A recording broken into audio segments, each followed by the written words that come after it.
खूबसूरत हो आप, दिल के कितने खूबसूरत हो आप, मन से सच्ची मूरत हो आप। तारीफ करूं क्या आपकी, तारीफ करूं क्या आपकी, हमारे इस कार्यक्रम की सूरत हो आप, सूरत हो आप।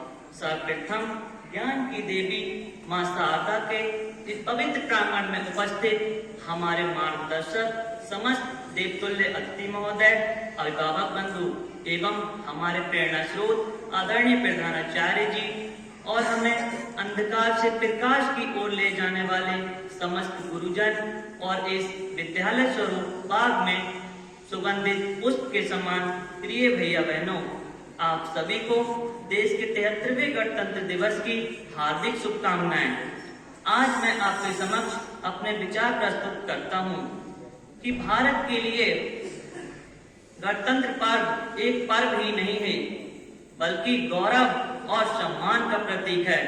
क्योंकि जब भारत माता अंग्रेजों की बेड़ियों में जकड़ी हुई थी, तब लाखों सपूतों ने अपना बलिदान देकर भारत माता को 15 अगस्त 1947 में आजाद कराया।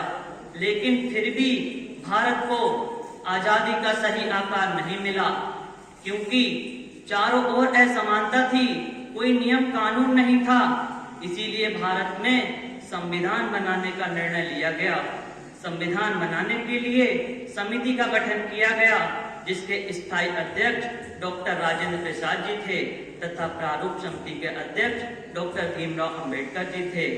इन्हीं लोगों के परिणाम स्वरूप भारत का संविधान 26 नवंबर 1949 को पूर्ण कर लिया गया, जिसे अगले वर्ष 26 जनवरी 1950 में लागू कर दिया गया और भारत एक गणतंत्र देश बन गया। गणतंत्र अर्थात जनता के द्वारा जनता के लिए जनता का शासन।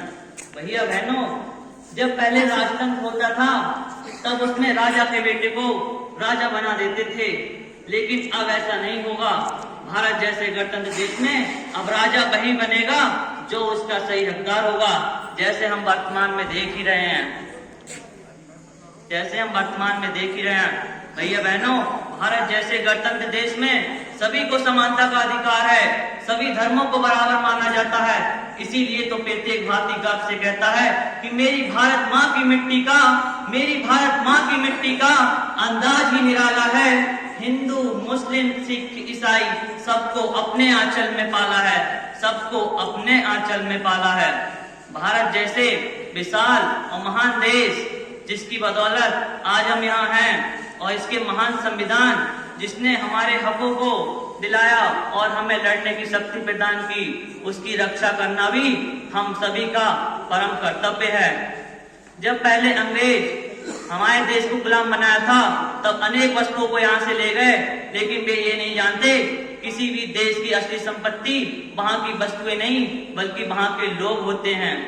अभी भी कुछ मुल्क ऐसे हैं जो भारत को अपना गुलाम बनाना चाहते हैं। हालांकि यह संभव नहीं है उनके लिए, लेकिन मैं उनके लिए दो पंक्ति कहना चाहता हूँ कि हम गणतंत्र हैं, हम गणतंत्र हैं। इस गणतंत्र को कभी मिटने नहीं देंगे, तिरंगे की शान को कभी झुकने नहीं देंगे। जो दुश्मन आंख उठाकर देखेगा हिंदुस्तान की तरफ, कसम हिंदुस्तान की, उन आंखों को दोबारा दुनिया देखने नहीं देंगे, देखने नहीं देंगे। भैया बहनों, दक्षिण अफ्रीका के प्रथम अश्वेत राष्ट्रपति नेल्सन मंडेला जी ने कहा था कि लोग घृणा नहीं करते, घृणा करने के लिए उन्हें शिक्षा दी जाती है, और यदि वह घृणा करना जानते हैं तो उन्हें प्रेम की भाषा भी सिखाई जा सकती है। क्योंकि घृणा की तुलना में प्रेम ज्यादा स्वाभाविक क्रिया है। परंतु कुछ मुल्क ऐसे हैं जिन्होंने प्रेम का शब्द ही मानना बंद कर दिया। उन्हें उनका जवाब उनके ही शब्दों में देना होगा, क्योंकि महाभारत के युद्ध में पांडव ने भी अपने कई शांति दूत भेजे थे कि युद्ध ना हो। भगवान श्री कृष्ण स्वयं गए थे, लेकिन ये युद्ध हुआ क्योंकि कौरवों को प्रेम शब्द का मतलब ही नहीं पता था।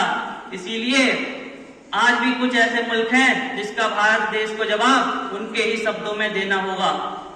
मेरे समक्ष बैठे सभी भैया बहन अब आप ही इस भारत का भविष्य हो। इसीलिए मैं इस भारत के भविष्य के लिए कुछ कहना चाहता हूँ कि फिर से निर्मल कर सकते हो तुम, फिर से निर्मल कर सकते हो तुम गंगा की धारों को, फिर हुंकार बना सकते हो इंकलाब के नारे को, इंकलाब के नारे को।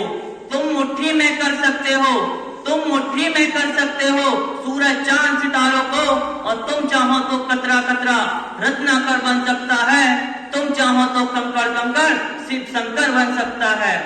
तुम चाहो तो राम राज्य का, तुम चाहो तो राम राज्य का दौर शुरू हो सकता है, और तुम चाहो तो भारत फिर से विश्व गुरु बन सकता है, विश्व गुरु बन सकता है।